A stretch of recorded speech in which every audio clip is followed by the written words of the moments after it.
Mayor को लेकर भी और डिप्टी मेयर को लेकर के नाम पर भी वहाँ पर सहमति बन गई है इस पर। और किस तरीके से यहाँ अब मुश्किलों के बाद एनडीए अपने उम्मीदवार घोषित करने में कामयाब रहा है, उस पर हम बात करेंगे। लेकिन गंभीर मुद्दा जो इस समय पूरे देश में चर्चा का विषय बना हुआ है वो है संसद का सत्र, और किस तरह से सत्र के दौरान संसद के समय को बर्बाद किया जा रहा है और संसद में किस तरह गलत बयानी हो रही है उस पर भी बात करेंगे। क्योंकि उस पर बड़ी खबर आ रही है कि महिला सांसदों पर जिस तरह से आक्षेप लगाया है स्पीकर ओम बिरला ने, उनके खिलाफ कड़ी कार्रवाई करने का संकेत दिया है महिला सांसदों ने, कांग्रेस पार्टी की महिला सांसदों ने।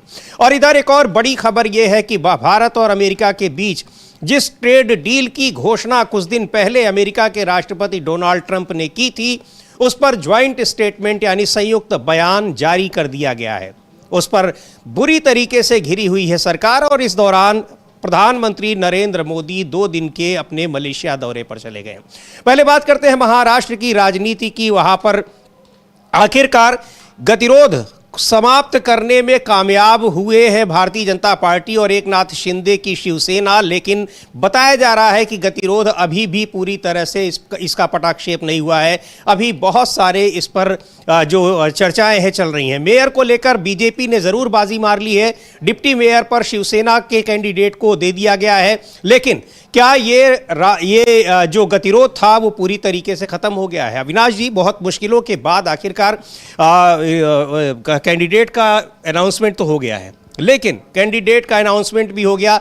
शिवसेना की जो जिद थी, एक तरह से कहा जाए कि शिवसेना का ही मेयर होगा, वो नहीं पूरी हो पाई। बीजेपी अपना मेयर बना रही है और महिला मेयर बन रही है, ये भी सही बात है। लेकिन डिप्टी मेयर के पद को लेकर ही शिवसेना संतोष करेगी या फिर अभी आगे कुछ होगा? क्योंकि बहुत ही एक अड़ी हुई थी, एक तरह से कहा जाए, एकनाथ शिंदे के गुट वाली शिवसेना की यहाँ शिवसेना का ही मेयर बनेगा।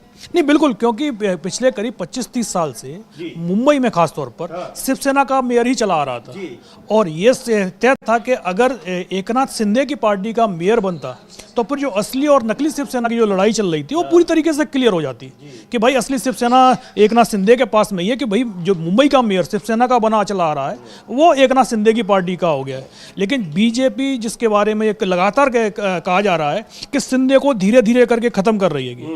अब आप देखिएगा, शिंदे को डिप्टी मेयर पद तो मिल गया क्योंकि बीजेपी को भी पता था कि बिना शिंदे की मदद के बीजेपी किसी भी कीमत पर मुंबई में अपना मेयर नहीं बना पाएगी।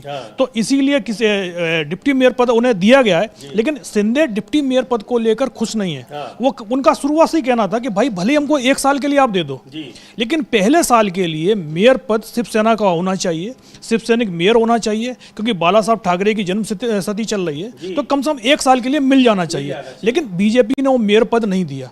अब दूसरा मुद्दा इसमें और है, बीएमसी की कई स्थायी समितियां हैं, जो मुख्य ताकत जो होती है उन समितियों के पास में होती है, और उसमें भी शिंदे कम से कम 3 समितियों पर दावेदारी कर रहे हैं।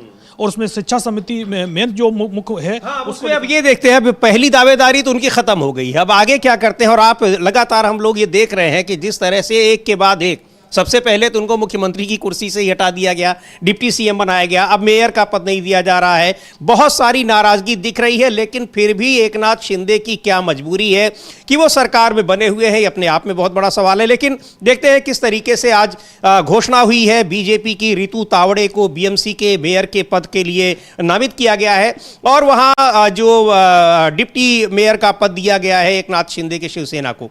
वह क्या कहा है रितु तावड़े ने जब उनके नाम की घोषणा हुई है? बहुत संक्षिप्त उन्होंने प्रतिक्रिया दी है। पता नहीं उनको भी पता था कि नहीं कि उनके नाम की घोषणा होने वाली है या नहीं होने वाली है। लेकिन उस विजुअल को भी देखेंगे जो जद्दोजहद हो रही थी कि नाम किसका घोषित किया जाए, बीजेपी का मेयर कैंडिडेट होगा या फिर शिवसेना का होगा। तो सुनेंगे अभी रितु तावड़े की प्रतिक्रिया। लेकिन ये जो बात आप कह रहे थे अविनाश की, किस तरह से शिंदे को हर कदम पर उनकी जो कह लीजिए कि उनके अपनी जो पेशकश है, उनकी जो बातें हैं, उनकी जो डिमांड्स हैं, उनको खारिज कर रही है भारतीय जनता पार्टी। लेकिन शिवसेना एकनाथ शिंदे बने हुए हैं, तो निश्चित तौर पर कोई ना कोई मजबूरी होगी और उनको इस तरह से उनकी सारी डिमांड्स को खारिज किया जा रहा है। तो उनको बताकर ये वो तस्वीरें हैं, एक बार देख लेते हैं इसको फुल स्क्रीन पर कि किस तरह से अब नामांकन फाइल हो रहा है और रितु तावड़े को बनाया गया है शिवसेना माफ कीजिएगा, भारतीय जनता पार्टी की ओर से मुंबई का बीएमसी का मेयर के पद का कैंडिडेट बनाया गया है। और ये वो तस्वीरें हैं, ऋतु तावड़े की इस बहुत ही संक्षिप्त प्रतिक्रिया भी आई है, वो भी सुनेंगे। लेकिन एकनाथ शिंदे को एक बार फिर गच्चा दिया है बीजेपी ने। नहीं बिल्कुल, क्योंकि लगातार जिस तरीके से आप महाराष्ट्र में बाकी 29 जो नगर निगम के चुनाव हुए हैं मुंबई के अलावा भी, वहां आप देख लीजिएगा बीजेपी को जहां पर मौका मिला है वहां बीजेपी ने एकनाथ शिंदे को झटका दिया है। अब चंद्रपुर का मेयर, नगर निगम मेयर का चुनाव जो था, वहां बीजेपी ने सिर्फ 6 सीटें मिली थी उद्धव ठाकरे की शिवसेना को।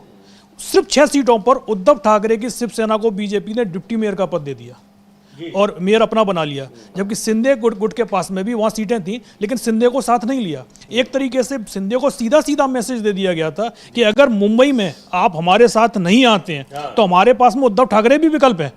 तो इसी के चलते शिंदे को दबाव में मानना पड़ा है। लेकिन शिंदे बार बार क्यों झुकते जा रहे हैं, उसका जो सवाल तो वैसे एक शिंदे से ये पूछे जाने चाहिए कि आपकी कोई भी डिमांड नहीं मानी गई। 2024 का विधानसभा चुनाव हुआ, एकनाथ शिंदे के नेतृत्व में चुनाव लड़ा जाता है और जब बड़ी जीत मिलती है तो फिर शिंदे को डिप्टी सीएम पद दे दिया जाता है। और जो डिप्टी सीएम 2 बनाए गए थे और जो मुख्य मंत्रालय थे, मंत्रालय भी नहीं दिए गए शिंदे को। शिंदे की जगह अजित पवार का वजन ज़्यादा रखा गया था सरकार में, और अब तो अजित पवार भी नहीं है। उसके बावजूद शिंदे लगातार अगर समझौता कर रहे हैं तो क्या इसके पीछे संभवतः ईडी भी हो सकती है, क्योंकि ये तो शुरुआत से ही कहा जाता है चाहे शिंदे के समर्थक हो, उनके भी कई बयान आए हैं कि ईडी का जबरदस्त प्रेशर था। और उस दौरान जब उद्धव ठाकरे सरकार चला रहे थे तो तब लगातार बोलते भी थे कि भाई ईडी का जो कार्यालय मुख्यालय है जो दिल्ली में बना हुआ है उसको मुंबई में खोल देना चाहिए, क्योंकि लगातार जिस तरीके से सरकार के मंत्रियों को गिरफ्तार किया जा रहा था। 2 मंत्री तो जेल में चले गए थे। तो और कई पर जांच चल रही थी। इवन एकनाथ शिंदे को लेकर भी ये कहा जा रहा था कि एकनाथ शिंदे की भी गिरफ्तारी हो सकती थी। तो उसी के डर से शिंदे ने पाला बदला था। लेकिन अब लगा, क्योंकि अब तो अधिकतर मामलों में क्लीन चिट मिल ही चुकी है, चाहे अजित पवार हो, अब अजित पवार तो अब दुनिया में भी नहीं है, और चाहे एकनाथ शिंदे हो, उनको अधिकतर मामलों में क्लीन चिट मिल चुकी है। तो अब उनके ऊपर कौन सा दबाव काम कर रहा है, तो ये बड़ा सवाल है कि आखिर कौन सा दबाव काम कर रहा है जिसकी वजह से वो बार बार वो दबाया जा रहा है और दबने को मजबूर है बीजेपी के आगे। और वहां पर मुख्यमंत्री की कुर्सी पर होने के बाद वो आते हैं, डिप्टी सीएम बनने को तैयार हो जाते हैं। उसके अलावा उनका जो गृह मंत्रालय है वो भी छीन लिया जाता है, महत्वपूर्ण मंत्रालय भी नहीं मिलते हैं, फिर भी वो बने हुए हैं।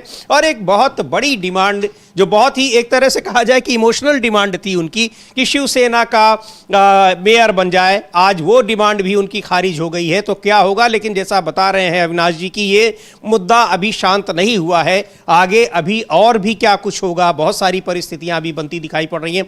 खासतौर से जिस तरह से अजीत पवार के हादसे को लेकर बहुत से सवाल उठ रहे हैं, तो ये सब चीज़ें क्या बहुत राह आसान होगी भारतीय जनता पार्टी की मेयर के पद को लेकर, या फिर मुश्किलें आएंगी, ये भी देखने वाली बात होगी अभी आने वाले दिनों में। नहीं बिल्कुल, अजित पवार के साथ में जो घटना घटी है उसके बाद तो लगातार सवाल उठ रहे हैं कि जांच तो शुरू हो गई है कि जांच में आता क्या है। लेकिन सबसे बड़ी बात तो जांच की जो जिस तरीके की जांच प्रक्रिया है, सवाल उस पर भी उठ रहे हैं। जैसे एयर इंडिया का हादसा हुआ, उस पर अभी तक जो जांच रिपोर्ट है वही अभी तक सार्वजनिक नहीं हो पाई है। भाई उसमें गलती किसकी है, जबकि कोई बहुत बड़ी जांच नहीं होनी है। और उसी तरीके से जो हेलीकॉप्टर हादसा हुआ है, और लगातार जिस तरीके से हादसे हो रहे हैं, और मतलब एक तरीके जितने हादसे भारत में हुए हैं, इतने हादसे हेलीकॉप्टर हादसे पिछले 5-7 साल में दुनिया में कहीं पर भी नहीं हुए होंगे। तो और बड़े बड़े लोगों की उसमें जान गई है कि आम लोगों की जान नहीं जा रही है। तो सवाल तो उठ ही रहे हैं कि भाई जो नेता बीजेपी के लिए ज़रूरत होती है, या लगता है कि भाई पलटी मार जाएगा। अजित पवार के बारे में तो लगातार अब खबरें आ रही हैं कि वो शरद पवार के साथ जाने को तैयार थे, और शरद पवार की पहली शर्त यही थी कि आपको एनडीए छोड़ना पड़ेगा, और इसके लिए भी वो तैयार हो गए थे। जिस तरीके से नगर निगम चुनाव में उन्होंने बीजेपी के खिलाफ प्रचार किया, और जो उनके बयान लगातार आ रहे थे, उसका जवाब बीजेपी के नेता भी नहीं दे पा रहे थे कि भाई अजित पवार बोल क्या रहे हैं। लेकिन अचानक ही खबर आती है कि हादसे में उनकी जान चली गई, और उसके बाद ये भी खुलासा होता है कि 10 दिन बाद वो घर वापसी करने वाले थे।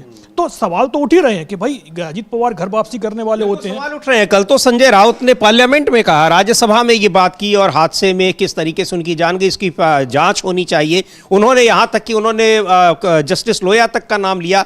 तो ये हादसे की जांच की मांग की ही जा रही है, या खुद एकनाथ शिंदे डिप्टी सीएम वो कर चुके हैं उसकी जांच की मांग, तो उस हादसे पर सवाल है। लेकिन यहाँ राजनीति किस तरफ जा रही है ये भी अपने आप में बहुत दिलचस्प है। अब इन सारी परिस्थितियों के बाद आखिरकार जो अगर उसका एक निचोड़ ये है कि एकनाथ शिंदे को एक बार फिर भारतीय जनता पार्टी ने उनकी डिमांड को पूरी तरह से खारिज कर दिया और उनको या कहा जाए कि एक उनकी उम्मीदों पर पानी फेर दिया है। बहरहाल यह खबर बहुत ही महत्वपूर्ण खबर, जिस अमेरिका, भारत और अमेरिका के बीच होने वाले व्यापार समझौते को लेकर यहाँ बवाल मचा हुआ है। संसद में उस पर जवाब देने को सरकार तैयार नहीं है, उस पर जवाब देने से बच रही है, विपक्ष ये कह रहा है। उस पर आज ज्वाइंट स्टेटमेंट जारी हो गया है और उसको लेकर पहले ही सवाल उठ रहे हैं कि ट्रंप घोषणा कर रहे हैं और पूरी तरह से उसको अमेरिका के हित में और भारत के हितों के खिलाफ बताया जा रहा है, खासकर किसानों के हितों के खिलाफ। उस पर क्या कुछ ज्वाइंट स्टेटमेंट में कहा गया है और क्या प्रतिक्रियाएं आ रही हैं, चर्चा करेंगे। लेकिन बड़ी खबर इधर बिहार से आ रही है। पप्पू यादव वहां पर पूर्णिया से निर्दलीय सांसद हैं, हालांकि कांग्रेस पार्टी में है लेकिन वो सांसद निर्दलीय हैं। उनको देर रात उनके घर से गिरफ्तार कर लिया गया। क्यों गिरफ्तार किया गया? बताया जा रहा है कि 30-35 साल पुराना कोई मामला है। उस मामले में अचानक उनके खिलाफ सम्मन जारी होता है, उनको गिरफ्तार कर लिया जाता है। लेकिन गिरफ्तारी की जो वजह बताई जा रही है वो कुछ और है। वो कहा जा रहा है कि ये बहाना 30-35 साल पुराना मामला है, लेकिन वास्तव में पिछले दिनों पटना में नीट छात्रा की एक जो दुखद उसकी मौत हुई थी, उसको लेकर बहुत सारे सवाल उठ रहे थे और पप्पू यादव उस मुद्दे को बहुत ही मुखरता के साथ उठा रहे थे। पप्पू यादव ने अपने जान को खतरा भी बताया है, आशंका जताई है। ये तस्वीरें जो आप देख रहे हैं ये उसी समय की हैं जब वहाँ उनके घर पर पुलिस के लोग पहुंचे और उनको गिरफ्तार करने गए थे। सुनते हैं कहा क्या है पप्पू यादव ने। गिरफ्तार कर लिया गया है पप्पू जी। तो सरकार से पूछिए पप्पू जी को बचाना।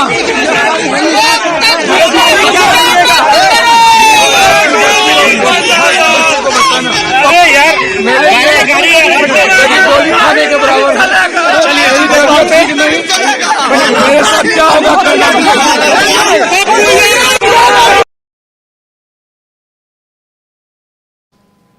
तो ये पप्पू यादव को गिरफ्तार कर लिया गया। बहुत वहाँ काफ़ी हंगामा, उनके समर्थकों का बड़ा जमावड़ा भी लग गया था कि क्यों है। उसको लेकर प्रियंका गांधी ने भी एक ट्वीट किया है और कहा है कि मामला इतना पुराना है, अचानक उसकी याद कैसे आ जाती है। और मुख्य वजह यह है कि नीट के मामले को किस तरीके से वो उठा रहे थे, उसकी जांच की मांग कर रहे थे और उस पर सरकार को घेर रहे थे। देखते प्रियंका गांधी ने क्या लिखा है अपने ट्वीट में, और उन्होंने पप्पू यादव की गिरफ्तारी के पीछे मुख्य वजह इसी को बताया है। और प्रियंका गांधी का ट्वीट हम देखेंगे और ये पप्पू यादव, उनके समर्थकों ने काफ़ी वहाँ पर बड़ी संख्या में समर्थक थे। पटना में जो पप्पू यादव का घर है, पुलिस के लोग अचानक वहाँ पहुँचते और उनका आरोप है कि सादी वर्दी में पुलिस के लोग पहुँचे थे उनको गिरफ्तार करने के लिए। नहीं, बिल्कुल सादी वर्दी में थे और रात को 12 बजे पहुंचे हैं। मतलब आप वैसे तो कोर्ट मना करता है कि भाई आप रात को किसी के घर पर दबिश देने नहीं जाएंगे।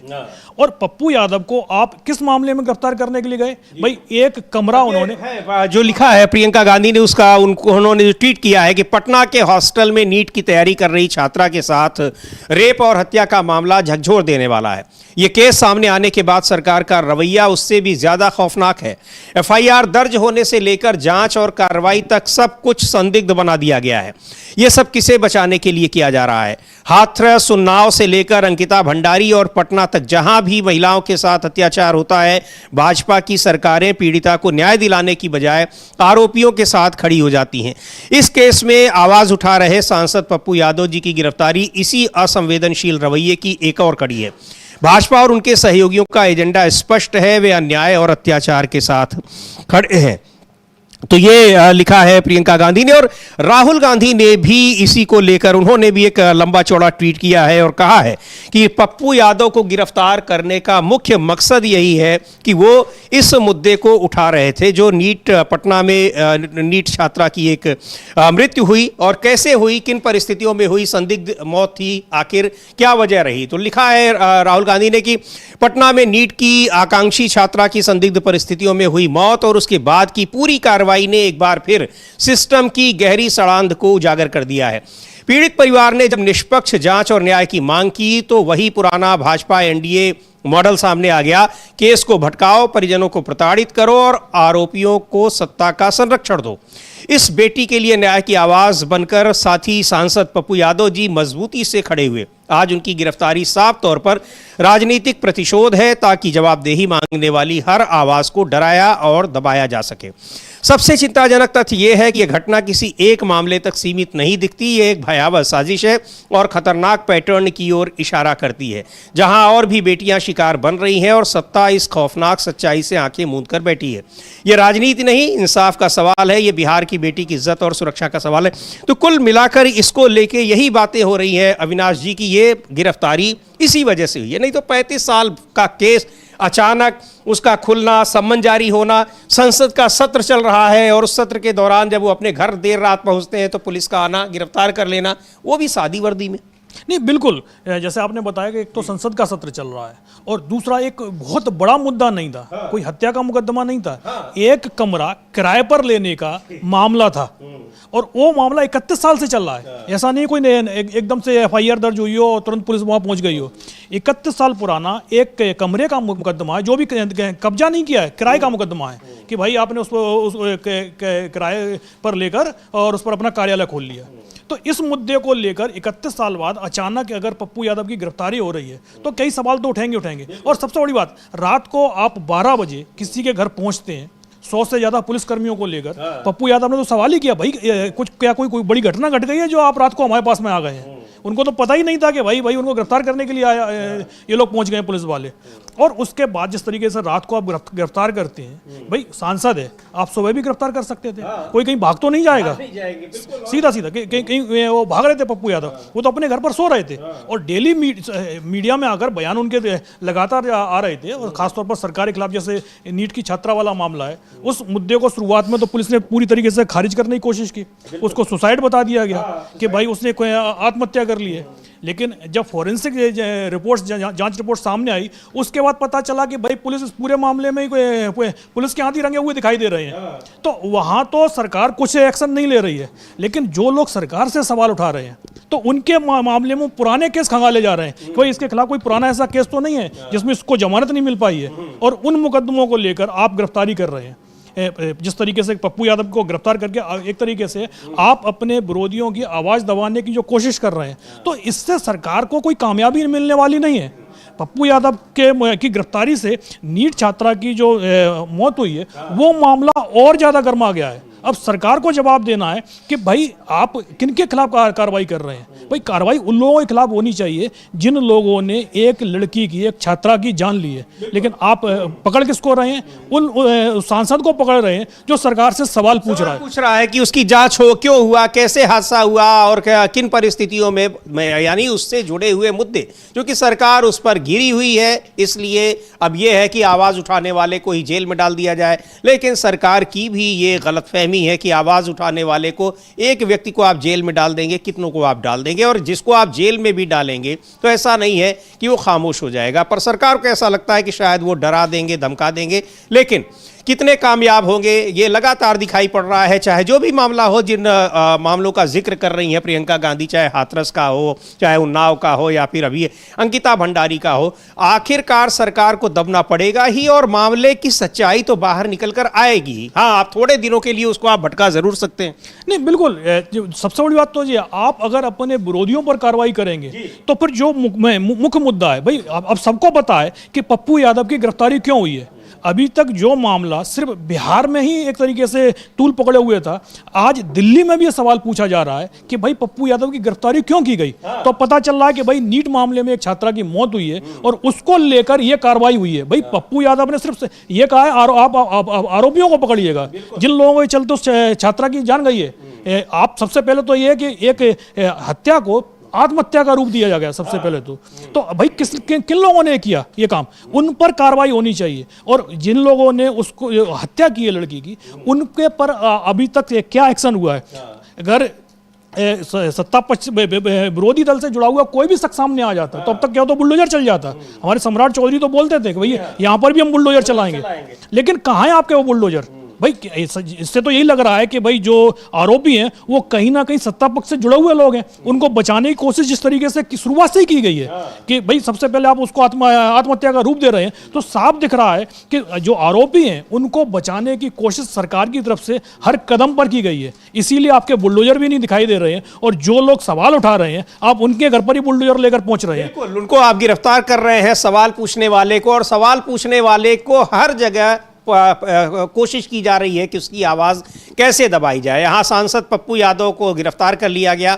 संसद में जब सरकार से सवाल पूछा जा रहा है तो पूछने ही नहीं दिया जा रहा है। लोकसभा में नेता प्रतिपक्ष तक को बोलने नहीं दिया जा रहा है। तो किस तरह से संसद चल रही है और देश चल रहा है, ये बड़ा सवाल उठ रहा है। अब इधर अमेरिका और यहां बजट सेशन चल रहा है, लेकिन पूरा एक हफ्ता चला गया जिसमें कोई कार्यवाही नहीं हुई। लोकसभा की जो प्रोसीडिंग है बार बार स्थगित होती रही, और यह पूछा जा रहा था कि जो ट्रेड डील अमेरिका के साथ हो रही है, बताया जाए कि क्या कुछ उसमें हो रहा है, और सारी घोषणा डोनाल्ड ट्रंप ही क्यों कर रहे हैं, लेकिन कोई जवाब नहीं आया।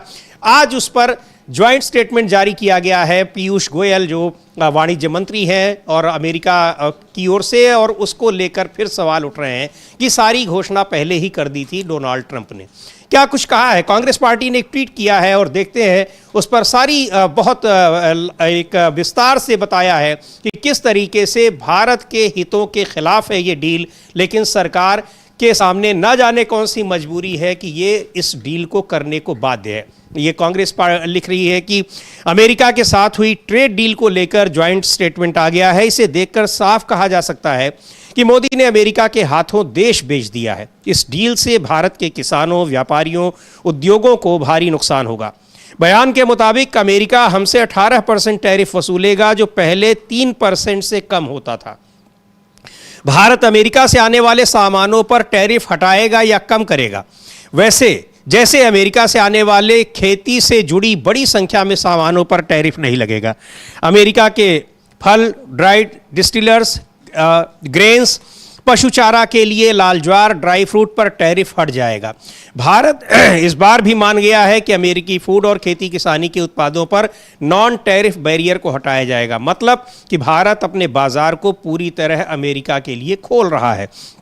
ये इस डील पर तमाम सवाल उठ रहे हैं, लेकिन इस डील पर जब सवाल संसद में पूछा जा रहा था अविनाश जी, तो उस पर कोई जवाब नहीं आ रहा था सरकार का। और इस पर जवाब देना न पड़े, एप्स्टीन फाइल्स पर जवाब न देना पड़े, या फिर आपका जो जनरल नरावणे की पुस्तक में जो कुछ लिखा है उस पर न जवाब देना पड़े, कार्यवाही नहीं होने दी जा रही। नहीं, बिल्कुल जिस तरीके से संसद की कार्रवाई को शुरू होती है और शुरू होते ही ठप्प कर दी जाती है। और इस जो हंगामा कौन मचा रहा है? हंगामा सत्ता पक्ष की तरफ से मचाया जा रहा है कि भाई विपक्ष का नेता अगर अपनी बात रखने के लिए खड़ा हुआ है, तो भाई वैसे भी जो राहुल गांधी जब भी संसद में बोलते हैं तो उनका आधा भाषण तो वैसे ही रिकॉर्ड से निकाल दिया जाता है। तो भाई जो तथ्य रखे गए हैं, पहले तक तो कहा गया कि भाई किताब छपी ही नहीं है, राहुल गांधी किताब लेके पहुंच गए, भाई छपी हुई नहीं है तो भाई हमारे हाथ में किताब कैसे आ गई। तो दूसरी बात ये है कि जो बात राहुल गांधी रख रहे हैं वो घटना घटी हुई है, और जो सेना चीफ है उन्होंने ही वो किताब लिखी है। भाई राहुल गांधी को बात अपनी रखने दीजिएगा, और उसके बाद सरकार उस पर जवाब दे। प्रधानमंत्री तो बोलने भी नहीं गए लोकसभा में, और कह दिया कि भाई हमला हो सकता था। भाई अगर प्रधानमंत्री लोकसभा में भी सुरक्षित नहीं है तो फिर आम जनता कहां पर सुरक्षित होगी? आम जनता भी कहां सुरक्षित होगी, और फिर प्रधानमंत्री कहां सुरक्षित हैं? और ये पता नहीं, वो ओम बिरला ने कह तो दिया, लेकिन अब ये वो सवाल किस पर उठा रहे हैं? सरकार पर सवाल उठा रहे हैं या फिर प्रधानमंत्री के साहस पर सवाल उठा रहे हैं? बहुत सारी बातें हैं, लेकिन सबसे बड़ा सवाल यह है कि वो सवाल उठाकर और आरोप लगाकर खुद ही घिर गए हैं। अब उनको जवाब दोनों स्थितियों में देना पड़ेगा, उस पर भी हम लोग बात करेंगे। कांग्रेस की महिला सांसद उनके खिलाफ जो कार्रवाई की तैयारी कर रही है, क्या कार्रवाई होगी बात करते हैं। लेकिन डील को लेकर कांग्रेस पार्टी के राष्ट्रीय अध्यक्ष मल्लिकार्जुन खड़गे क्या कह रहे हैं कि किस तरीके से अमेरिका के हाथों में देश को बेच देने का काम कर रही है मोदी सरकार। सुनते हैं मल्लिकार्जुन खड़गे को क्या कहा उन्होंने। असल बात यह है कि मोदी जी कुछ दिनों से डिस्टर्ब्ड है। सुना है कि एपिस्टाइन जो फाइल है उनका, और कुछ उसमें क्या है मुझे मालूम नहीं, वो जब बाहर आ गया मैं भी पेपरों में पढ़ा, तो उसका मेरे को डिटेल मालूम नहीं है, लेकिन वो बाहर आने के बाद ट्रंप ने उनको पकड़ लिया। ट्रंप ने पकड़ते ही उन्होंने घुटने टेक दिए, घुटने टेक कर ट्रेड डील कर दिया। बलि किनको दिया? किसानों को दिया, दूसरे किसी को नहीं। इस देश का अन्नदाता, सबको अन्न देने वाला उस किसान के, उन किसानों को उन्होंने बलि दिया।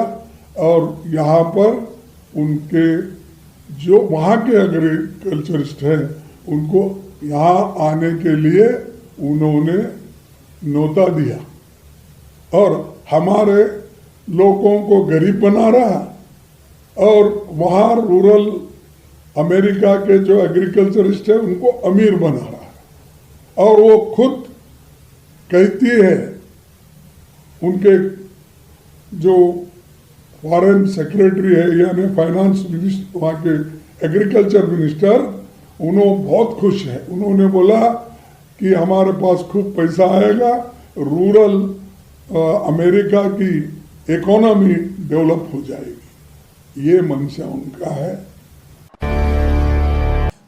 तो ये किसानों के साथ बड़ा धोखा है, किसानों की बलि चढ़ा दी है। और सीधे सीधे वहाँ पर अमेरिकी अधिकारी और अमेरिका के कृषि मंत्री कह रहे हैं कि ये तो अमेरिका के हितों में है, बहुत फ़ायदा होगा, वहाँ के किसानों को फ़ायदा होगा, लेकिन भारत के किसानों को क्या मिलेगा? ये सवाल उठ रहे हैं। ये जवाब मांगा जा रहा है संसद में, लेकिन संसद में इसका कोई जवाब नहीं दिया जा रहा है। जवाब ना देना पड़े तो संसद की कार्यवाही नहीं हो रही है। नहीं, बिल्कुल, क्योंकि ये जो ट्रेड डील का मुद्दा है वो लगातार सरकार, विपक्ष तो लगातार ही पूछ रहा है, कि किसान भी पूछ रहे हैं कि भाई हमारे हित आपने अमेरिका के हाथों में क्यों गिरवी रख दिए। भाई एक तरफ तो ये कहा जा रहा है कि भाई भारत से वो 18% टैक्स लेंगे, और दूसरी तरफ ये है कि अमेरिका से जो कृषि उत्पाद हैं वो 0% टैरिफ पर इंडिया में आएंगे। 500 अरब डॉलर का जो अमेरिका का सामान भारत खरीदेगा, लेकिन भारत का कितना सामान अमेरिका खरीदेगा? 40 से 50 अरब डॉलर का। यानी एक तरीके से पूरी जो ट्रेड डील है वो पूरा अमेरिका की तरफ झुकी हुई दिखाई दे रही है। जबकि इससे पहले तो सबकी को पता है कि जो भारतीय उत्पाद जाते थे उन पर 2 और 3% का टैरिफ था, जिसको बढ़ाकर ट्रंप ने 18% कर दिया है, और भारत सरकार उसको अपनी जीत बता रही है। भाई अब यूरोप को भी आप देख लीजिए, यूरोप में 15% का टैरिफ लगाया गया है, ब्रिटेन पर तो 10% का ही टैरिफ लगा हुआ है। तो 15 और 10% की तुलना में वैसे ही आपके पास 18% का टैरिफ ज़्यादा लगा दिया गया है, और उस पर आप जिस तरीके से ढोल पीटे जा रहे हैं। और सबसे बड़ी बात तो ये, अभी तक जो उसकी जो ट्रेड डील हुई है उसकी पूरी शर्तें तक सरकार नहीं बता पा रही है। कि आप कुछ क्या, सरकार नहीं बता रही है, शर्तें बता रहे हैं, ट्रंप बता रहे हैं। और उन्होंने वही कह रहे हैं, उनकी ओर से ही बताया जा रहा है कि हमें भारत जो है वो रूस से तेल नहीं खरीदेगा, वो वेनेजुएला से खरीदेगा, अमेरिका से खरीदेगा, 500 अरब डॉलर का सामान हमसे खरीदेगा। अभी तक मुश्किल से 50 अरब डॉलर का व्यापार होता है अमेरिका के साथ भारत का, वो 500 अरब डॉलर का सामान खरीदेगा। भाई क्यों खरीदेगा, और सही में खरीदेगा या नहीं खरीदेगा? यही सवाल तो विपक्ष पूछ रहा है, और इसका इन सवालों का जवाब कौन देगा? आम आदमी पार्टी के सांसद हैं संजय सिंह, सीधे सी वो भी यही कह रहे हैं कि देश को धोखा दे दिया है और देश के साथ बड़ा विश्वासघात कर रही है मोदी सरकार। सुनते हैं क्या कह रहे हैं। तो देखिए, ये कितनी बड़ी गद्दारी और धोखेबाजी मोदी जी की सरकार ने देश के करोड़ों किसानों के साथ की है। और हम लोग बार बार इस बात को कह रहे थे, तो प्रधानमंत्री जी और उनकी सरकार और उनके सरकार के मंत्री झूठ बोल रहे थे कि कृषि क्षेत्र के लिए अमेरिका के लिए बाजार नहीं खोला गया है, कृषि बाजार सुरक्षित है। लेकिन आज जो ज्वाइंट स्टेटमेंट आया है, दोनों देशों की सहमति का जो बयान आया है, उसमें साफ तौर पे लिखा हुआ है कि फल से लेकर और सोयाबीन तेल से लेकर और इस देश के अंदर ज्वार से लेकर तमाम चीजें, और उसमें लिखा हुआ अन्य कृषि उत्पाद, मतलब तमाम चीजों के लिए हिंदुस्तान का बाजार खोल दिया गया है।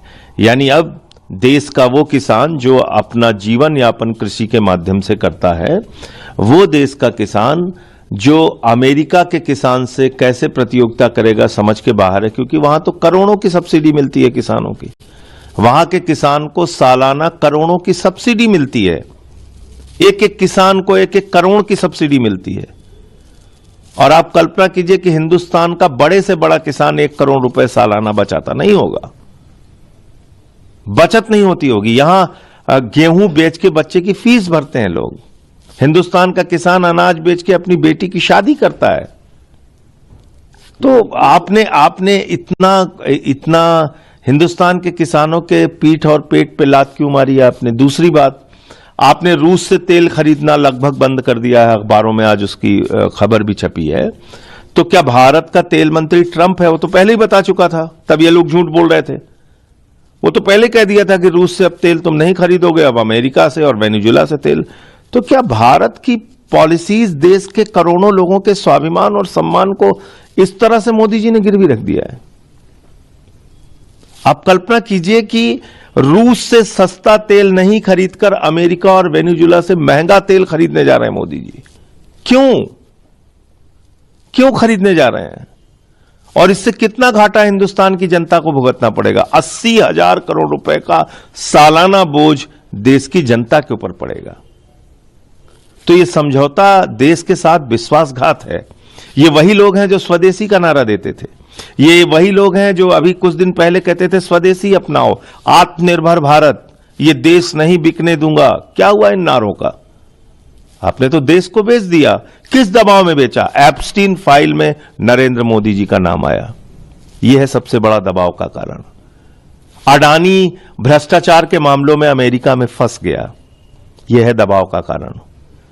तो आपने देश के स्वाभिमान, सम्मान और करोड़ों किसानों को अमेरिका के हाथों बेच दिया। अपने देश के साथ विश्वासघात किया है और आपने करोड़ों किसानों को अमेरिका के हाथों भेज दिया है, ये आरोप लगा रहे हैं संजय सिंह। कांग्रेस पार्टी भी यही कह रही है, विपक्ष यही कह रहा है, लेकिन सरकार को लगता है कि बहुत बड़ी डील कर ली गई है। और यहां सबसे जो गंभीर सवाल है, सबसे ज्यादा आपत्तिजनक बात है और जिस पर सरकार खामोश है कि डील की सारी शर्तें डोनाल्ड ट्रंप तय कर रहे हैं और वही घोषणा भी कर रहे हैं। उसके बाद भारत सरकार की ओर से फिर यानी ज्वाइंट स्टेटमेंट आता है और फिर सरकार की ओर से उस पर बयान आता है। नहीं, बिल्कुल, ये जो सबसे पहले तो ट्रंप की तरफ से ही बयान आता है, उसके बाद ही भारत सरकार की तरफ से कुछ बोला जाता है। और ट्रंप यदि कुछ ऐसी घोषणा कर देते हैं जो पूरी तरीके से अमेरिका की तरफ झुकी हुई होती है, तो उस पर सरकार चुप्पी साध लेती है। जैसा संजय सिंह बोल रहे हैं कि भाई ट्रंप ने कहा है कि भाई रूस से कच्चा तेल खरीदना भारत ने बंद कर दिया है। अगर आप कच्चा तेल रूस से खरीद रहे हैं तो आपकी तरफ से स्टेटमेंट आना चाहिए, लेकिन सरकार ने पूरी तरीके से चुप्पी साध ली है। अब भारत वेनेजुएला से तेल खरीदेगा, वेनेजुएला से डायरेक्ट नहीं खरीदेगा, बल्कि वो ट्रंप से खरीदेगा। ट्रंप वेनेजुएला से तेल लेकर भारत को देंगे। और सबसे बड़ी बात तो ये, वेनेजुएला का जो तेल है वो भारी तेल है, उसको रिफाइन करने की जो इंडियन ऑयल वगैरह वहाँ उनकी रिफाइनरी में वो रिफाइन भी नहीं हो पाएगा। रिफाइन वो कहाँ होगा? जो मुकेश अंबानी की रिफाइनरी है जामनगर वाली, सिर्फ उसी रिफाइनरी में वो तेल रिफाइन हो सकता है। तो भाई यदि अब कोई वेनेजुएला से वो डील होती भी है तो वो तेल कहाँ आएगा? वो अंबानी के पास आएगा। अगर सस्ता तेल कुछ भी यदि मिलता भी है तो उसका फायदा किसको मिलेगा? यानी कमीशन अमेरिका के पास जाएगा और फायदा अंबानी के पास में आएगा। और जो यदि महंगा पेट्रोल यदि कोई खरीदेगा तो फिर वो आम जनता खरीदेगी। सरकार का नुकसान है और फायदा खाली अमेरिका का और अंबानी का फायदा होना है।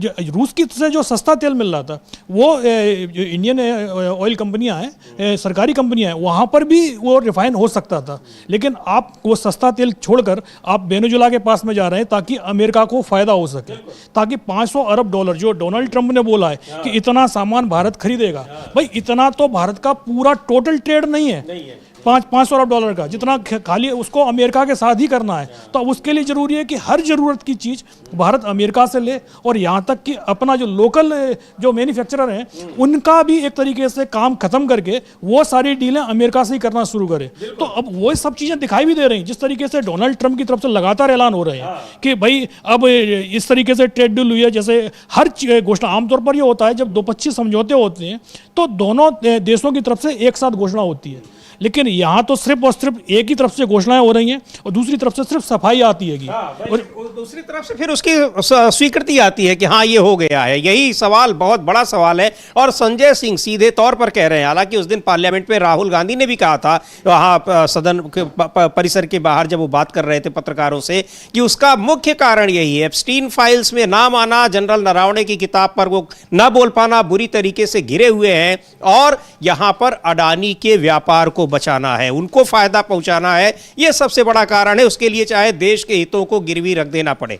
और क्या कह रहे हैं जयराम रमेश, कांग्रेस के नेता, उनको भी सुनते हैं, पूर्व केंद्रीय मंत्री हैं, और इस डील को लेकर सवाल पहले भी उठ रहे थे और सबसे बड़ी जो आपत्तिजनक बात यही है कि अमेरिका अपनी शर्तों पर भारत के साथ डील कर रहा है और खुद को बचाने के लिए, अपने साथियों को बचाने के लिए प्रधानमंत्री नरेंद्र मोदी करोड़ों किसानों का कितना भी नुकसान हो जाए लेकिन वो उस डील को पर साइन करने को तैयार हो रहे हैं। सुनते हैं जयराम रमेश को, क्या कहा उन्होंने। देखिए, प्रधानमंत्री जो कुछ कहें, असली बात यह है, हकीकत यह है कि दोस्त दोस्त न रहा। नमस्ते ट्रंप जीते, हाउडी मोदी हारे। जो संयुक्त वक्तव्य आया है कल रात को और आज सुबह भारतीय समय के अनुसार, इसमें ज्यादा विस्तृत डिटेल्स नहीं दिए गए हैं, पर जो कुछ जानकारी दी गई है उससे स्पष्ट हो जाता है, 5 चीजें स्पष्ट हो जाती हैं। पहला, रूस से हम तेल नहीं खरीदेंगे, ये बिल्कुल साफ है। और अगर हम खरीदेंगे डायरेक्टली या इनडायरेक्टली, प्रत्यक्ष रूप से या अप्रत्यक्ष रूप से, हम पर जुर्माना लगाया जाएगा 25% का।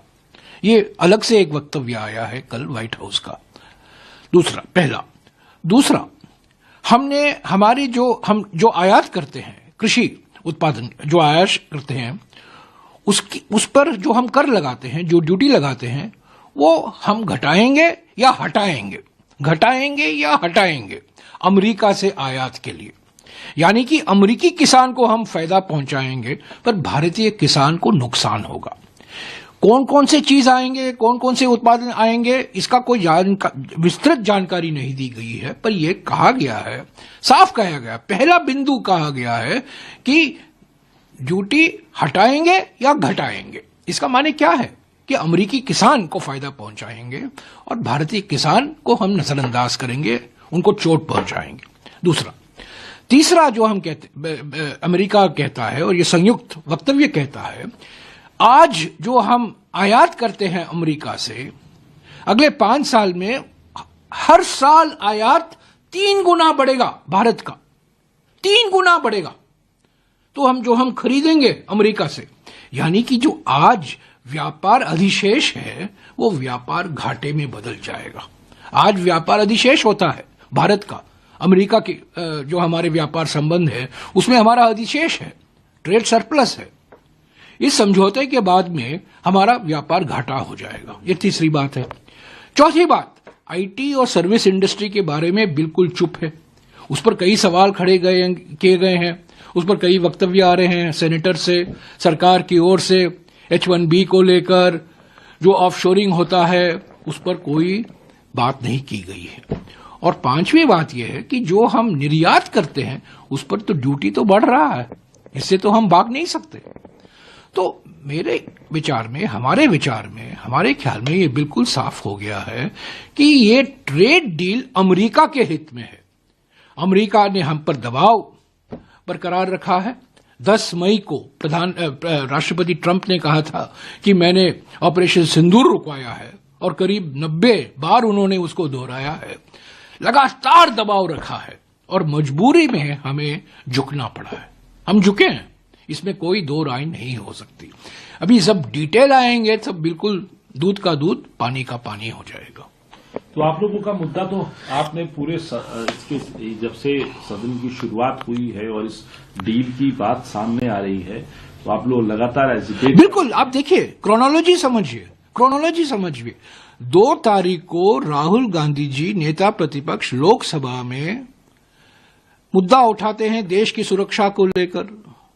जो 2020 जून में हुआ था लद्दाख में, जो चीन की सेना ने हम पर आक्रमण किया, 20 जवान शहीद हुए, उस घटना को लेकर राहुल गांधी जी ने एक किताब का जिक्र किया, जो रिटायर्ड जनरल नरवाणे हैं, उसे भौंकला गए प्रधानमंत्री, घबराए गए प्रधानमंत्री। और उसी रात को, यानी कि उनका भाषण करीब 2 बजे को होता है, 1:30 बजे 2 बजे होता है, 2 या 2:30 बजे होता है, 2 से 2:30 बजे के बीच में होता है। और 10 बजे को राष्ट्रपति ट्रंप का ट्वीट आ जाता है कि प्रधानमंत्री के कहने पर मैं ये ट्वीट कर रहा हूं कि हमारा जॉइंट स्टेटमेंट अभी आने वाला है। ये स्पष्ट राष्ट्रपति ट्रंप ने कहा है कि मोदी जी के कहने पर, मोदी जी के निवेदन पर, मोदी जी के मांग पर हम ये जॉइंट स्टेटमेंट निकलवा रहे हैं और मैं घोषणा कर रहा हूं। तो पहली घोषणा, ऑपरेशन सिंदूर रुकवाने की पहली घोषणा वॉशिंगटन से हुई, और ये जॉइंट स्टेटमेंट आने वाला है 2 तारीख को, जो राष्ट्रपति ट्रंप ने ट्वीट किया, वो भी पहला व्हाइट हाउस से ही आया। यानी कि एक्शन तो वहां है, रिएक्शन तो यहां है, दबाव वहां से आ रहा है। और हमेशा प्रधानमंत्री कहते हैं my friend, my friend, my friend, गले लगाते हैं, हग करते हैं, माय फ्रेंड के तारीफ करते रहते हैं प्रधानमंत्री। और राष्ट्रपति ट्रंप वो तारीफ सुनते नहीं है, सिर्फ टैरिफ लगाते हैं। लेकिन सर आप ये बड़े आरोप प्रधानमंत्री पर सीधे लग रहे हैं, और ये कोई ऐसा भी नहीं कि सरकार, हालांकि सरकार का मतलब प्रधानमंत्री वो सारे फैसले अपने ही लेते हैं, और कहा यह जाता है कि फैसले भी देश के लिए नहीं बल्कि कुछ लोगों के लिए लेते हैं। ये बार बार ये आरोप लगते हैं, लेकिन इस तरह की कार्रवाइयों से, इस तरह की जो गतिविधियां हैं उनसे बिल्कुल साफ साबित होता है। अब चाहे ऑपरेशन सिंदूर हो, ये हो, और ऐसा लगता है कि डोनाल्ड ट्रंप ये बताते हुए भी चलते हैं कि ये देखिए सारे फैसले मैं ले रहा हूं और मोदी केवल मजबूर हैं हमारे फैसलों पर ओके करने के लिए। हाँ बिल्कुल, क्योंकि वो लगातार डोनाल्ड ट्रंप ये भी बोलते हैं कि प्रधानमंत्री नरेंद्र मोदी से हमारी बात हुई और उसके बाद ये फैसले हुए हैं। तो यानी एक तरीके से देखा जाए तो भारत सरकार और प्रधानमंत्री की सहमति होती है, लेकिन फैसले को क्या होते हैं वो डोनाल्ड ट्रंप लेते हैं, वही बताते हैं कि भाई ये फैसला हुआ है, भारत ये करेगा वो करेगा। अमेरिका क्या करेगा ये कभी नहीं बताते, सिर्फ और सिर्फ ये बताते हैं कि अब भारत रूस से तेल खरीदना बंद करेगा। जिस तरीके से भारत पाकिस्तान के बीच जो लड़ाई शुरू हुई थी, 4 दिन चला था ऑपरेशन सिंदूर के बाद, उसके लिए भी घोषणा कहाँ से होती है, डोनाल्ड ट्रंप करते हैं। जबकि साफ साफ है कि भारत और पाकिस्तान के बीच का जो भी मुद्दा है वो द्विपक्षीय मुद्दा है, उसमें किसी तीसरे देश की ज़रूरत नहीं है। लेकिन डोनाल्ड ट्रंप अगर इसकी घोषणा कर रहे हैं तो सीधी सी बात है कि भाई ट्रंप होते कौन है। लेकिन अभी तक भारत सरकार या प्रधानमंत्री ने ट्रंप के किसी भी दावे को खारिज नहीं किया है, बिल्कुल खारिज नहीं किया है। और डोनाल्ड ट्रंप अपनी बात को बार बार दोहरा रहे हैं। जयराम रमेश कह रहे हैं कि अब तक करीब 90 बार तो ऑपरेशन सिंदूर रुकवाने का दावा कर चुके हैं, भारत सरकार एक बार भी खारिज नहीं कर पाई है। इस पर बहुत दबाव में आकर जब संसद में चर्चा भी कराई गई, वहां भी प्रधानमंत्री नरेंद्र मोदी ने डोनाल्ड ट्रंप का नाम नहीं लिया। राहुल गांधी ने याद भी दिलाया कि आप उनका नाम लीजिए, लेकिन उस समय भी नहीं कुछ बोल पाए, पानी पीने लगे। उस समय के विजुअल्स भी बहुत वायरल हुए थे कि डोनाल्ड ट्रंप का नाम आते ही प्रधानमंत्री पानी पीने लगते हैं। खैर, लेकिन ऐसा नहीं है कि केवल राजनीतिक दलों के लोग यहां पर इस डील को लेकर सवाल उठा रहे हो, तमाम कृषि संगठन इसको सवाल उठा रहे हो, किसान संगठन इसको सवाल उठा रहे हो, बल्कि कई और एक्सपर्ट्स भी इस पर सवाल उठा रहे हैं। केपी फेबियन है, डिप्लोमेट रह चुके हैं और बहुत ही वहां पर जो आर्थिक मामलों के जानकार हैं, उन्होंने क्या कुछ कहा इस डील में। वो भी वही बात कह रहे हैं कि ये अमेरिका को फायदा पहुंचाने वाली डील है और भारत को फायदा पहुंचाने वाली डील नहीं है। सीधी सीधी बात है, अगर भारत को पहुंचाने वाली डील होती तो उसको करने के लिए इतने बेताब कैसे दिखाई पड़ते डोनाल्ड ट्रंप। सुन लेते हैं केपी फेबियन को, क्या कहा उन्होंने। It's like this. I am afraid there is considerable confusion in all this. Our minister speaks of 30 trillion market. Let's get it right. The GDP of the United States is $30 trillion. Doesn't mean the United States imports goods worth 30 trillion. Correct? Secondly, 2023-2024, the United States imported dollars 3.61 trillion. So that is the market. And it, of course, it may have shrunk a little with Trump's tariffs, but basically you are looking at 3.5 trillion plus or minus. So to speak of $30 trillion market is to cause unnecessary confusion. Now, coming to the other point about तो क्या सीधे सीधे कह रहे हैं कि जो वाणिज्य मंत्री पीयूष गोयल बता रहे हैं कि $30 ट्रिलियन का वहाँ पर वो आयात करेगा अमेरिका भारतीय उत्पादों का।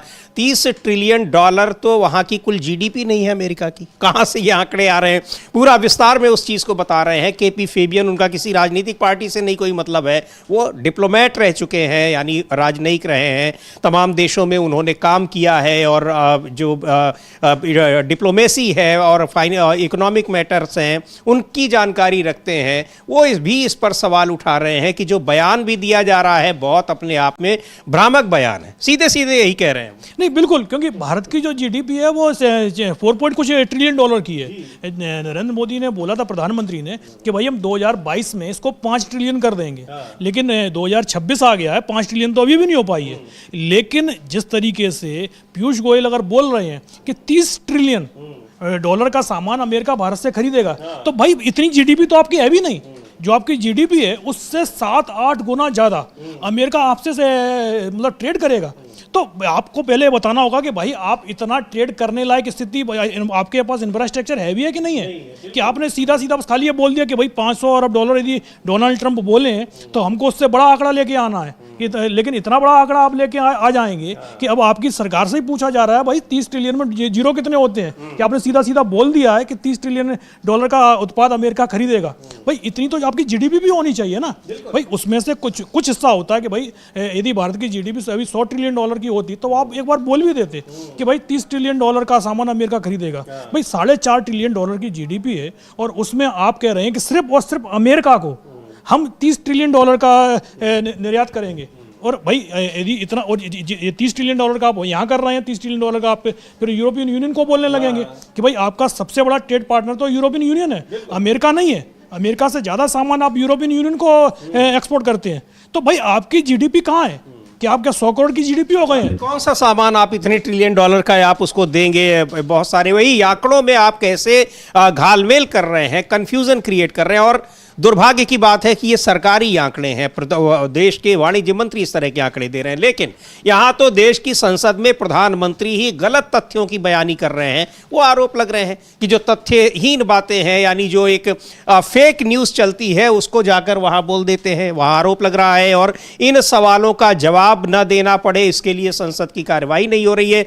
पिछला हफ्ता जो संसद का गया है बहुत ही एक तरीके से अब तक ऐसा कभी नहीं हुआ होगा जिसमें स्पीकर ओम बिरला कह रहे हैं कि प्रधानमंत्री नरेंद्र मोदी की जान को खतरा था, उन पर हमला हो सकता था। और ये हमला उन्होंने सीधे सीधे कहा है कि कांग्रेस पार्टी की महिला सांसदों की ओर से होने के इनपुट्स मिले थे। घिर गए हैं बुरी तरीके से, उनसे पूछा जा रहा है कि वो इनपुट्स कहां से आपको मिले थे, कौन सी महिला सांसद इतनी खूंखार है जो हमला करने वाली थी प्रधानमंत्री पर। और इतनी सुरक्षा के बीच मार्शल होते हैं, कैमरे होते हैं, खुद बीजेपी के सांसद भी वहां रहते हैं, उन सब के बीच प्रधानमंत्री पर इतना हमला हो जाएगा कि डर के वो आएंगे ही नहीं लोकसभा में। आखिर ये चीजें, इस पर स्पष्टीकरण की मांग की है। और महिला सांसदों ने तो कार्रवाई की भी धमकी दी है अविनाश जी। हाँ बिल्कुल, क्योंकि जो महिला सांसद हैं उनकी तरफ से अब इस चीज़ को लेकर पूरी एक रणनीति तैयार की जा रही है प्रियंका गांधी के नेतृत्व में, कि भाई ये जो स्पीकर है, स्पीकर का बयान आया, प्रधानमंत्री का बयान उस पर नहीं आया है कि प्रधानमंत्री को लोकसभा में जान का खतरा था। और किससे खतरा था? महिलाओं से, महिला सांसदों से, जो कि निहत्ती थी, उनके हाथ में कोई हथियार वगैरह नहीं था, सिर्फ कुछ कागज के टुकड़े थे। भाई अगर प्रधानमंत्री को अपने विरोध से इतना डर लगता है कि भाई उनकी जान को खतरा हो जाता है विरोध करने से, सिर्फ 6 महिला सांसदों से जो सिर्फ विरोध करने के लिए खड़ी हुई थी, नारेबाजी कर रही थी। जबकि इससे पहले 2004 का एक वीडियो भी जारी किया कांग्रेस की तरफ से, जिसमें दिखाया जा रहा था कि मनमोहन सिंह राष्ट्रपति का अभिभाषण प्रस्ताव पर चर्चा का जवाब दे रहे थे और बीजेपी के सांसद उनके सामने खड़े होकर उनके ऊपर पर्चे खा रहे थे, कागज उड़ा रहे थे। तब प्रधान होगा तो हम लोग दिखाएंगे भी उसको। उसको कि लेकिन उनको पढ़ने नहीं दिया गया, तो उन्होंने कभी नहीं खतरे की बात कही, या उस समय के स्पीकर ने भी कोई इनपुट दिया हो कि इनके ऊपर खतरा है कोई? नहीं, बिल्कुल, मतलब मनमोहन सिंह की जान को कोई खतरा नहीं था, लेकिन प्रधानमंत्री नरेंद्र मोदी सिर्फ और सिर्फ कुछ 6 महिला सांसद यदि खड़े हो गए रास्ते में तो फिर उनकी जान को खतरा हो गया। जबकि 2024 के जब संसद पिछला जो लोकसभा कार्यकाल था, तो उस समय हम कई वीडियो संसद के अंदर से आ रहे थे जहां अर्धसैनिक बल के जवान दिखाई दे रहे थे तैनात हुए विपक्ष के सांसदों को रोकने के लिए। अरे भाई, जब आप इस तरीके की कार्रवाई कर सकते हैं 2024 में कर सकते हैं, तो फिर भाई 6 महिला सांसदों को आप रास्ते से हटाने के लिए मार्शल से ही बोल देते। नहीं तो आप जिस तरीके से जो स्पीकर के विशेषाधिकार होते हैं वो बाहर से अर्धसैनिक बलों को ही बुला सकते थे। सिर्फ जवाब ना देना पड़े प्रधानमंत्री को, क्योंकि राहुल गांधी को आपने बोलने नहीं दिया था, लेकिन आपको जवाब तो देना था नरवणे की किताब पर, और राहुल गांधी बोल भी चुके थे संभवतः प्रधानमंत्री सदन में नहीं आएंगे। तो अब प्रधानमंत्री पहुंचे भी नहीं, लेकिन अब डिफेंड कैसे करना है उनको कि राहुल गांधी जो बोले हैं वो उन्होंने सच्चाई बोल दी कि प्रधानमंत्री नहीं आएंगे, तो और यदि वो आते हैं तो हम उनको किताब भी दे देंगे नरवणे की। ये जो सेना चीफ ने जो किताब लिखी है, जिसको लेकर जो रक्षा मंत्री हैं उनका कहना है कि वो किताब छपी नहीं है, वो जब छपी नहीं है तो बोले हम उनको किताब भी दे देते हैं कि भाई ये किताब है और यहाँ ये लिखा हुआ है कि जनरल नरवणे ने क्या कहा था। लेकिन प्रधानमंत्री नहीं आएंगे, राहुल गांधी की बात सच भी साबित हुई, प्रधानमंत्री लोकसभा में नहीं पहुंचे। अब उसको एक तरीके से प्रधानमंत्री का बचाव करने के लिए जिस तरीके का बयान स्पीकर की तरफ से आया, अब उसको लेकर कांग्रेस की महिला सांसदों ने स्पीकर के खिलाफ ही मोर्चा खोल दिया है। अभी तो 2 दिन की छुट्टी है, लेकिन सोमवार को इसको लेकर स्पीकर की शिकायत की जाएगी कि भाई आपको कहां से ये इनपुट मिला है कि प्रधानमंत्री की सुरक्षा को लोकसभा के अंदर ही खतरा हो गया था, और कौन सी ऐसे सांसद हैं जो प्रधानमंत्री की जान लेना चाहते थे। भाई विपक्ष को भी तो पता हो, प्रधानमंत्री पूरे देश का प्रधानमंत्री होता है, खाली बीजेपी का प्रधानमंत्री नहीं है। अगर उसकी जान को खतरा है तो पूरा इसका खुलासा होना चाहिए, और ये कांग्रेस की भी डिमांड है। दूसरा, स्पीकर के पास ये इनपुट कहां से मिला? भाई विपक्ष की तरफ से रणनीति जो बनी थी बस खाली यही था कि भाई जवाब देना चाहिए। बिल्कुल, और कहा भी जा रहा है कि अगर स्पीकर को इनपुट्स मिले हैं तो वो बताएं, उसको सार्वजनिक करें, और अगर कोई बहुत बड़े खतरे का उनको अंदेशा था तो उसकी एक जांच कमेटी बनाए, उसकी इंक्वायरी करें, उसकी एक हाई लेवल इंक्वायरी होनी चाहिए, क्योंकि ये छोटा मोटा मुद्दा नहीं है। प्रधानमंत्री पूरे देश के प्रधानमंत्री हैं, उनको अपनी संसद के भीतर ही खतरा है, तब तो पूरा देश असुरक्षित है। और अगर ये असुरक्षित है तो ये केवल कह देने से काम नहीं चलेगा। लेकिन अब इस मुद्दे पर जिस तरह से अब कांग्रेस की महिला सांसदों ने रुख अख्तियार किया है, तो बिरला कई तरीके से इसमें घिरते नजर आ रहे हैं, और ये भी कहा जा रहा है कि कहीं जानबूझकर तो ऐसा नहीं किया, क्योंकि इससे जो हजारों करोड़ रुपए की जो एक इमेज ब्रांडिंग हुई थी प्रधानमंत्री की कि बहुत वो ताकतवर है, जो एक मुहावरा इस्तेमाल होने लगा कि 56 इंच का सीना है उनका, तो ये कहीं उस इमेज को डैमेज करने की कोशिश तो नहीं है।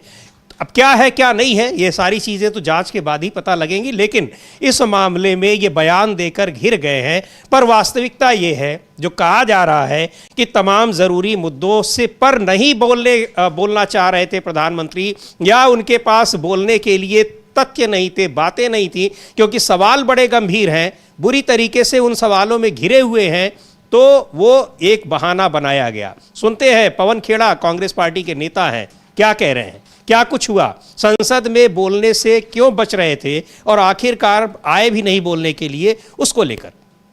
लोकसभा अध्यक्ष ने आज एक बहुत अजीब सी बात कही कि प्रधानमंत्री को उन्होंने लोकसभा में आने से रोका क्योंकि उन्हें प्रधानमंत्री पर हमले का अंदेशा था। हमला किससे? साथी सांसदों से। महिला सांसद, कांग्रेस की महिला सांसद जो विरोध प्रदर्शन कर रही हैं, उनसे प्रधानमंत्री को हमले का अंदेशा है। हमले और विरोध में एक अंतर होता है, जिसको